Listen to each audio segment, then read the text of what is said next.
प्यारे दोस्तों, एक मर्तबा किसी गांव में एक मुसलमान का इंतकाल हो गया और उसके घर वाले या रिश्तेदार का पता नहीं था।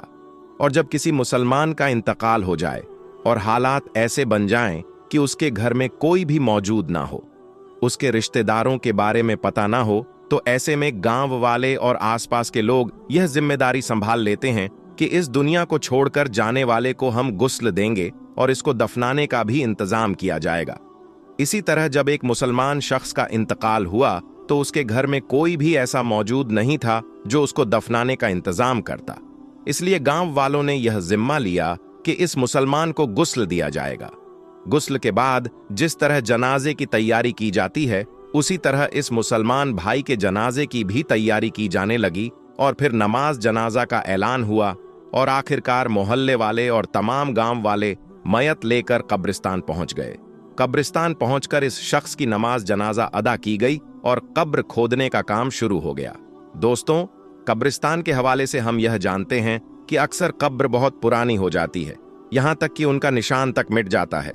इस मुसलमान की कब्र भी ऐसी पुरानी कब्र के बराबर में खोदी जा रही थी। और दोस्तों, जब उसकी कब्र खोदी जा रही थी तो बराबर वाली कब्र कमजोर होने की वजह से जमीन में बैठ जाती है, जिसकी वजह से कब्र के मुर्दे के पांव नजर आने लगते हैं। और जो इस नई कब्र को खोद रहे थे, उन्होंने जब उस पुरानी कब्र में देखा तो वह खुश हो गए और मुस्कुराने लगे। दोस्तों, उन्होंने देखा कि इस कब्र के अंदर गुलाब के फूल खिल रहे थे। यह देखकर लोग हैरान रह गए कि आज से पहले कई केन देखी हैं जिनके ऊपर तो कई फूल और दरख्त नजर आते हैं, और दरख्तों के साए में भी हमने बहुत सी कब्रें देखी हैं, लेकिन कब्र के अंदर कभी भी फूल लगे हुए नहीं। देखे, इस मंजर को देखने के बाद लोग यह फैसला करते हैं कि यह आधी कब्र तो खुल चुकी है, तो क्यों ना इसकी अच्छी तरह से फिर से तामीर कर दी जाए। दोस्तों, जब उन लोगों ने अच्छी तरह से गौर किया और करीब से देखा तो उन्हें पता चला कि इस कब्र में महसूस करने वाली बहुत अच्छी खुशबू आ रही है। खुशबू इतनी अच्छी थी कि इसको सूंघकर हर कोई मदहोश हो रहा था। गांव वाले देखते हैं कि कब्र तो बहुत पुरानी है लेकिन इसके बावजूद इस मुर्दे का जिस्म बिल्कुल सही सलामत है और उसके कफन की चादर जर्रा बराबर भी मैली नहीं हुई है। और दोस्तों, यह मंजर देखकर सब लोग हैरान रह जाते हैं और सबके दिल में यह ख्वाहिश पैदा होने लगती है कि हम इस शख्स के बारे में जानकारी हासिल करें।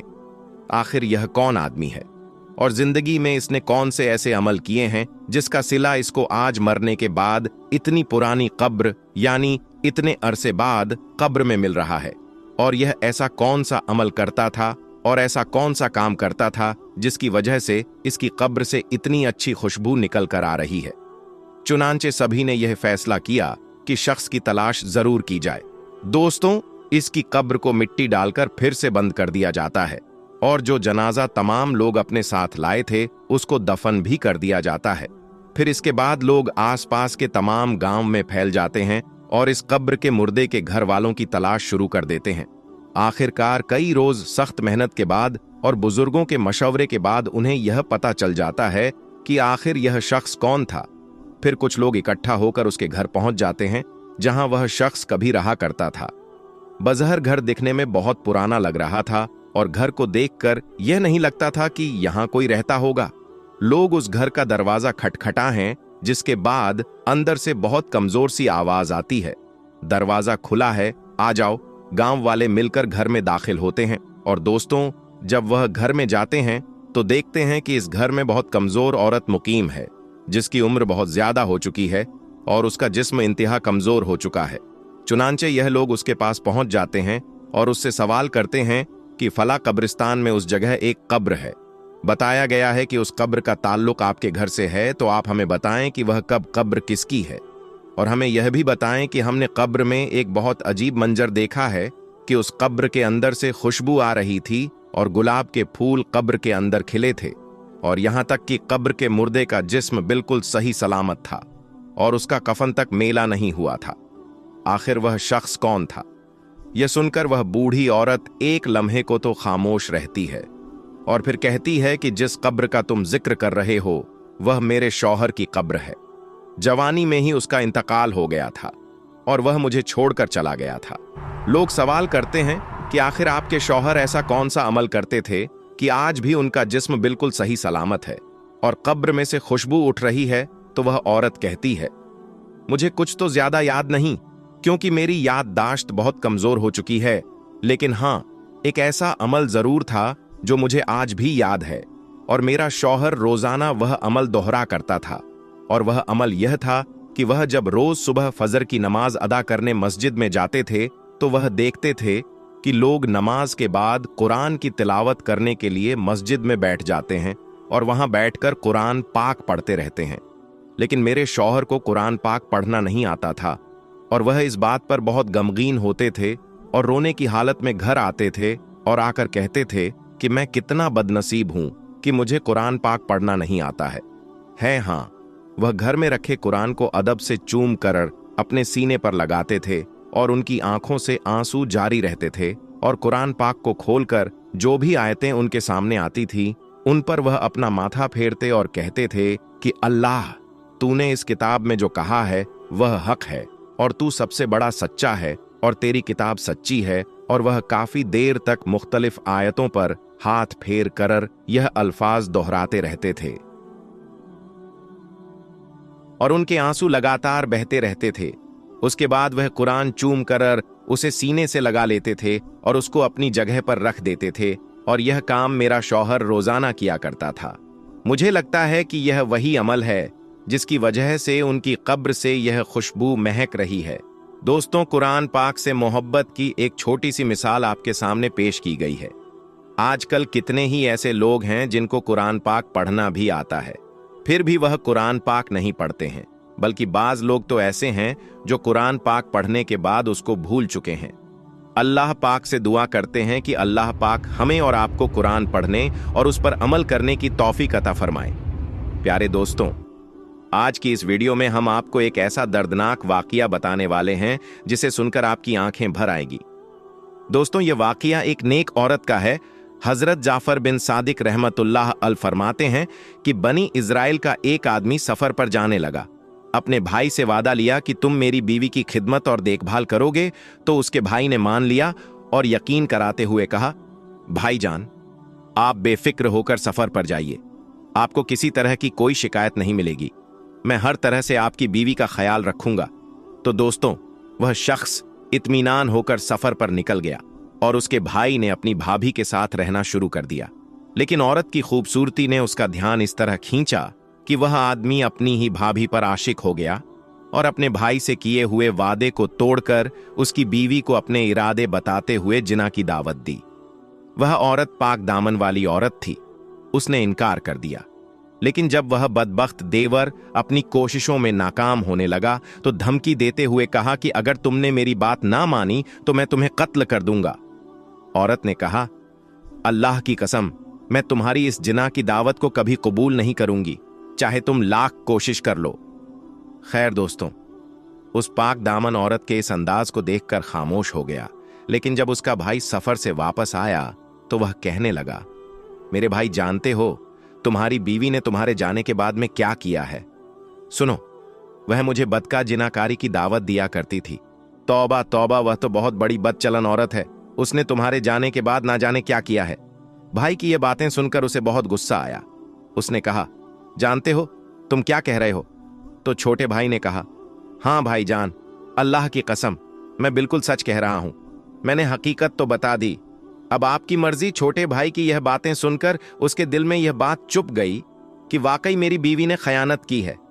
गम और गुस्से की वजह से उसने अपनी बीवी के साथ बातचीत करना बिल्कुल बंद कर दिया। आखिरकार एक रात मौका देखकर अपनी पादामन बीवी को तलवार से लगातार वार करके बहुत जख्मी कर दिया और जब उसको यकीन हो गया कि अब यह मर चुकी है तो वह वहां से भाग गया। अल्लाह की कुदरत देखिए, इतना जख्मी होने के बावजूद वह नेक औरत अभी भी जिंदा थी। वह गिरती पड़ती अल्लाह की इबादत खाने के करीब पहुंची। उसकी दर्द भरी आहट सुनकर एक राहिब ने अपने गुलाम को बुलाया। दोनों उसे उठाकर अपनी इबादत खाने में ले आए। नेक नियत राहिब बहुत ध्यान से उसका इलाज करता रहा, जिसकी वजह से वह औरत बहुत ही जल्द सेहतमंद हो गई। राहिब की बीवी की वफात हो चुकी थी, उसका एक छोटा सा बच्चा था।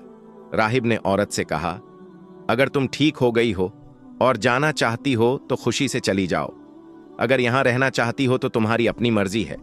औरत ने कहा, मैं यही रहकर आपकी खिदमत में जिंदगी गुजारना चाहती हूं। राहिब ने अपना बच्चा उसके हवाले कर दिया। पाक दमन औरत बहुत मन लगाकर उस बच्ची की परवरिश करने लगी। राहिब का गुलाम औरत की खूबसूरती को देखकर लुभा गया और मौका की तलाश में रहने लगा। एक दिन उसने अपनी बुरी नीयत के बारे में बताते हुए उस पाक दामन औरत को बदका जिनाकारी की तरफ बुलाया और उसे कहने लगा कि मेरी बात मान ले और मेरी ख्वाहिश पूरी कर दे, वरना मैं तुझे कत्ल कर दूंगा। अल्लाह से डरने वाली उस औरत ने कहा, मैं हरगिज तेरी बात नहीं मानूंगी। तुझे जो करना है मेरे साथ कर ले। तू मुझे कत्ल करना चाहता है तो कर दे, लेकिन मैं तेरी बात हरगिज नहीं मानूंगी। गुलाम अपनी नाकामी पर मातम करता हुआ दिल में दुश्मनी लिए हुए वहां से चला गया। और जब रात हुई तो वह गुलाम उस औरत के पास आया तो बच्चा उसकी गोद में रो रहा था। वह उसे बहला रही थी। जालिम गुलाम ने तेज छुरी से बच्चे का गला काट दिया और कुछ ही देर में उसने तड़प तड़प कर जान दे दी। गुलाम दौड़कर उस राहिब के पास गया और कहा, हुजूर, क्या आप जानते हैं कि उस मेहमान खबीस औरत ने क्या कारनामा किया है? क्या आपको मालूम है कि उसने आपके नन्हे मनहे बच्चे के साथ क्या सलूक किया है? आपने उसके साथ एहसान किया, लेकिन उसने आपके बच्चे के साथ बहुत ही बुरा सलूक किया है। कैसी जालिम औरत है। राहिब गुलाम की बातें सुनकर बहुत गुस्सा हुआ और परेशान होकर बोला, तुम मुझे बता तो सही, उसने मेरे बच्चे के साथ क्या किया है? तो गुलाम कहने लगा कि हुजूर, उसने आपके लाडले बच्चे को जब कर डाला है, कत्ल कर डाला है। अगर यकीन नहीं आता तो चलकर खुद अपनी आंखों से देख लीजिए। तो यह सुनकर राहिब दौड़ता हुआ वहां पहुंचा तो देखा वाकई बच्चे का गला कटा हुआ है और उसका जिस्म खून से संगीत लतपंचार। जब मैंने इनकार किया तो उस शख्स ने बच्चे को ही कत्ल कर दिया। मैं इस मामले में बिल्कुल बेकसूर हूं। राहिब ने कहा, अल्लाह की बंदी, तूने अपने मामले में मुझे शक में डाल दिया है। अब मैं नहीं चाहता कि तू मेरे साथ रहे। ये 50 दीनार ले और जहां तेरा जी चाहे चली जा। ये दीनार तेरी जरूरत में काम आएगी। औरत ने 50 दीनार लिए और अल्लाह तबारक व ताला की रहमत से उम्मीद लगाते हुए एक अनजान मंजिल की तरफ चल पड़ी। जब वह एक बस्ती के पास से गुजरी तो देखा कि बहुत भीड़ लगी हुई है और एक आदमी को फांसी दी जा रही है। बस्ती का सरदार भी वहां मौजूद था। प्यारे दोस्तों, सऊदी अरब की पहाड़ियों पर अचानक हूर परी उतर आई। क्यों उतर आई और उसके उतरने के बाद क्या हुआ, उसे देखने वालों के साथ क्या मामला पेश आया, आज की इस वीडियो में हम आपको यही बताएंगे। और दोस्तों, इस वाकये को सुनने के बाद आपके रोंगटे खड़े हो जाएंगे। मगर दोस्तों, वीडियो में आगे बढ़ने से पहले आपसे एक छोटी सी गुजारिश है। इस वीडियो को एक लाइक करके चैनल को सब्सक्राइब जरूर कर लीजिएगा। दोस्तों, जब से यह दुनिया बनी है, इंसान अपनी ख्वाहिश की तकमील हर सूरत में चाहता है। उसके पीछे भागते भागते वह मायूसी में गिरता जाता है। और कैसी अजीब बात है कि दिल्ली ख्वाहिश, जिसे हासिल करने के लिए इंसान ने लाखों जतन किए, हर तरह की मुश्किलात का सामना किया, वह जब हासिल हो जाती है तो इंसान उसकी कद्र भी फौरन भूल जाता है। दोस्तों, ये वाकया जो आज हम आपको बताने वाले हैं, एक इबरत है उन लोगों के लिए जो अपनी हासिल की गई चीजों की कद्र नहीं करते। प्यारे दोस्तों, बात आज की नहीं है, मगर आपको ये आज की ही लगेगी। ये सालों पुरानी बात है। हिंदुस्तान में एक मुस्लिम शख्स जिसका नाम अली जमाल था, रहता था। यह कहानी तब शुरू हुई जब अली जमाल अपनी जवानी में उमरा करने सऊदी अरब गया। इबादत के दौरान उस पर एक अजीब कैफियत तारी रही। वह 5 वक्त का नमाजी, परहेजगार, नेक शख्स था। उम्रे के दौरान जियारत करते हुए सफा मरवा की पहाड़ियों पर उसे अचानक रोशनी दिखाई दी और उसमें उसे इंतहा खूबसूरत हूर परी का चेहरा दिखाई दिया। वह परी नकाब पोश थी, मगर उसका हुस्न और जमाल ऐसा था कि अली जमाल देखता ही रह गया। उस हूर के सफेद पर पंख सरक रहे थे। यह कैफियत सिर्फ चंद सेकंड की थी दोस्तों, मगर चंद सेकंड की झलक ने उसे दीवाना कर दिया। वह जायरीन की भीड़ की तरफ देखने लगा। उसे लगा कि यह मंजर सबने देखा होगा, मगर दोस्तों, यह मंजर शायद सिर्फ उसी ने देखा था। यह हकीकत में था या तसव्वुर की आंख का मंजर, यह तो अल्लाह बेहतर जानता है। लेकिन हुआ यूं कि बाकी के दिनों में वह बस उसी ख्याल में खोया रहा। उसका दिल किसी सूरत में चैन नहीं पा रहा था। जब वह उम्रा अदा करके घर वापस आया तो खोया खोया सा रहता था। घर में उसकी बस एक मां थी। बाप का इंतकाल बचपन में ही हो चुका था। उसके लिए उसका कुल सरमाया सिर्फ उसकी मां थी, मगर उम्रे से वापसी पर वह अपनी मां से भी वैसे ना मिला जैसे वह पहले मिलता था। मां फौरन समझ गई कि कुछ न कुछ मसला है। उसने पूछा भी, मगर अली जमाल ने कोई जवाब नहीं दिया। उसके बाद जमाल ज्यादातर इबादत में मशगूल रहने लगा। आधी आधी रात को उठकर जायद नमाज पर दहाड़े मार मार कर रोता। मां को फिक्र होने लगी, वह उसका इकलौता बेटा था। मां ने यह बात अपनी एक बहन से जिक्र की तो उसने मशवरा दिया, बेटे की उम्र शादी की हो चुकी है, उसकी शादी कर दो, देखना वह ठीक हो जाएगा। मां को यह मशवरा मुनासिब लगा। उसने अली जमाल का रिश्ता तलाश करना शुरू कर दिया। जब अली जमाल को इल्म हुआ कि मां रिश्ता देख रही है तो उसने मां से कहा, मां मैं शादी नहीं करूंगा। मां ने पूछा, क्यों बेटा, अब तुम्हारी उम्र है और मैं तुम्हारे फर्ज से फारिग होना चाहती हूं। अली जमाल बोला, आप जरूर अपना फर्ज अदा कीजिए, मगर मेरे रिश्ते मत तलाश करें। मां ने पूछा, क्या कोई और लड़की पसंद है? अगर ऐसा है तो बताओ, मैं तुम्हारी शादी वहीं करूंगी। अली जमाल कहने लगा, मां ऐसा नहीं है, बस आप रिश्ता मत ढूंढें। मां कहां टलने वाली थी। उसने फिर पूछा, बेटा मैं तुम्हारी मां हूं, तुम्हें मां और बाप दोनों बनकर पाला है, बताओ तो सही क्या हुआ, आखिर वजह क्या है, तुम क्यों शादी से मना कर रहे हो?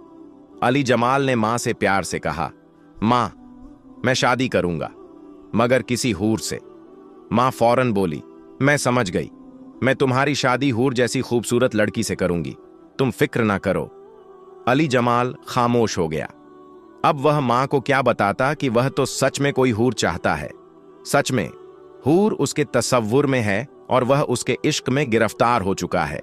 वह सारी सारी रात अल्लाह तबारक व ताला से दुआ मांगता, ऐ अल्लाह मुझे हूर अता फरमा, जिसने मेरा चैन सुकून सब छीन लिया है मुझे वहीं दे दे, तू हर शय पर कुदरत रखता है।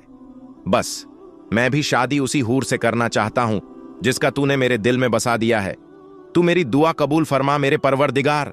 दोस्तों, अली जमाल दीवानावार दुआ में अपनी हूर परी मांगता रहा। दिन महीने साल गुजरने लगे। मां ने ढेर खूबसूरत लड़कियां ढूंढी, मगर अली जमाल इनकार करता रहा, उसे कोई लड़की पसंद ना आई। फिर दोस्तों, एक दफा रमजान का महीना था। वह ईशा की नमाज अदा करके मस्जिद में दुआ मांग रहा था कि अचानक दोबारा उस पर वही कैफियत तारी हुई। आंसुओं से उसका चेहरा भीगता गया और वह झेरे लब हूर मांगने लगा। कैसी अजीब दीवानगी थी और कैसी अजीब ख्वाहिश जिसे अली जमाल पाल बैठा था।